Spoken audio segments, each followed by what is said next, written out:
Atrabeth, Finrod, Andred. As 3 casas dos Edain estavam em Beleriand, e durante o cerco a Angband, Finrod Felagund, filho de Finarfin, rei de Nargothrond, foi visitar os homens, e lá havia uma mulher da casa de Beor, chamada de Andred, e ela era apaixonada pelo Aegnor, irmão de Finrod Felagund. Nesse tempo, os dois não podiam se casar, pois na lei dos elfos, os Eldar não podiam se casar em tempos de guerra. Mesmo Morgoth estava preso em Angband, e seus orcs ainda se espalhavam por Beleriand, e havia menores batalhas. Finrod era muito amigo de Andred, mas Andred falava com Finrod porque os elfos vão viver para sempre enquanto os homens vão morrer. E Andred acreditava na música da criação, que os homens eram imortais, mas quando Morgoth veio com sua música e atrapalhou a música da criação, os homens ficaram mortais, e os homens sempre temeram a morte. Finrod, ele não entendia essa dávida dos homens, pois os elfos, eles estão ligados à natureza e o mundo, Arda. Já os homens não, eles foram feitos para governar a Terra-média e para no final deixar o mundo.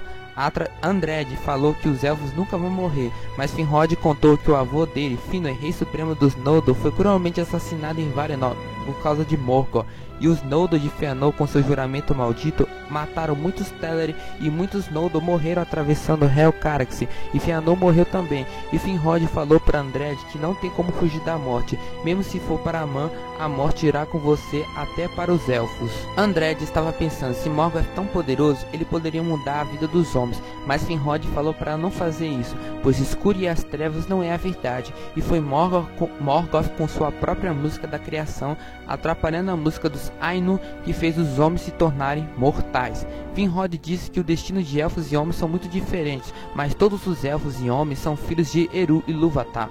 Muitos anos se passaram, e Aegnor continuava jovem para sempre. Já Andred estava velha, e Finrod disse para Andred que Aegnor não podia se casar em tempos de guerra, só fugindo daquelas terras que eles podiam ficar juntos, mas o amor e a lealdade estavam prendendo Aegnor ali. Andred ia deixar tudo para ficar com Aegnor. Finrod disse que foi por isso que Aegnor a recusou por ele terem apaixonado.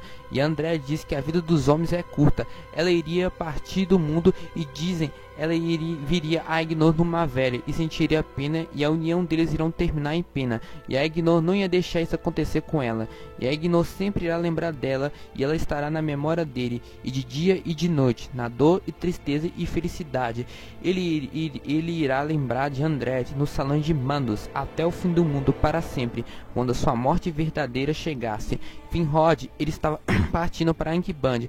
Ele disse a Andred para que Aegnor tomar cuidado e não chorasse por ele, pois Aegnor é muito forte. Finrod disse as últimas palavras a Andred: que você, Andred, não é de Arda, e para onde for irá encontrar a luz, onde você for, e Aegnor irá junto com você. Essas foram as últimas palavras de Finrod para Andred, e essa história foi chamada de Atrabeth, Finrod, Andred. Continua.